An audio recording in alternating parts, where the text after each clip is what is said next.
memory is such an interesting thing. And, I'm going to be 70 in about 3 months, 3 months and 8 days, but who's counting?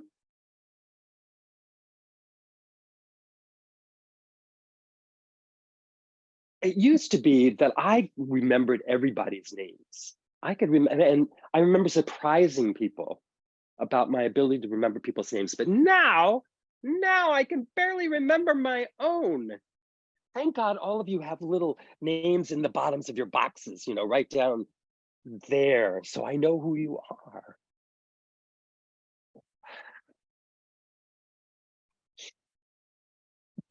But memory is a funny thing because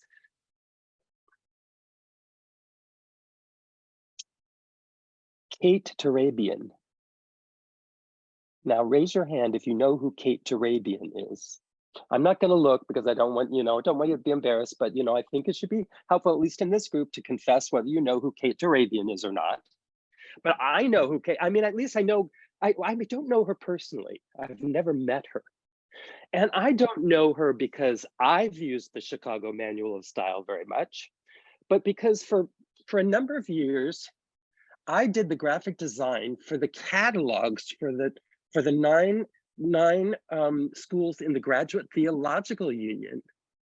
And in their, some of their descriptions about their in their catalogs are some of the more, fiddly things. And one of them is some stuff about Kate Turabian in the Chicago Manual of Style. So I don't know Kate Turabian because of, my own vast English major sorts of experience, because I wasn't one, or even out of my interest of writing, and I'm interested in writing. I've written some books.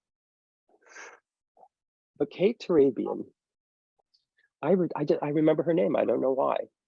Maybe one of the reasons I remember her name is that I once told a big body story about Kate Turabian and the Chicago Manual of Style in a Wing It performance years and years ago. We were in the large assembly at First Congregational Church. We were doing some sort of performance or another. I don't know why she came up. Maybe because, just like now, I wanted to impress everyone with the knowledge that I knew who Kate Turabian was. And while we're talking about Kate, let's talk about Strunk and White. Yes. And the elements of style, which I read in high school, and I decided, okay, I'm just going to believe that. But what they said, I think they said this because this is in high school that I read this, and who knows what I really remember from high school. I think what they said is that, if you have a bunch of words in a row where you might have commas, you don't have to put a comma before that last one. I think that's what they said. Either they said that or they said you can go either way. It doesn't matter. It was one of those two things. So I just decided, okay, I'm going to be one of those people who doesn't use one of those commas. But I've recently converted to the, what do they call that? Is it the Oxford comma? It's something like that, where you do put the comma in. Maybe that's because, what's that? There's an app, Wordly, something like that corrects your grammar, and they always want to put one in. So I thought, well, if I'm going to satisfy them, I have to put commas in. Put them in. Put them in. You put one. But I'm pretty sure Strunk and White told me I didn't have to, and I believed them because their book was kind of little and simple, and I thought, well, that's a good thing.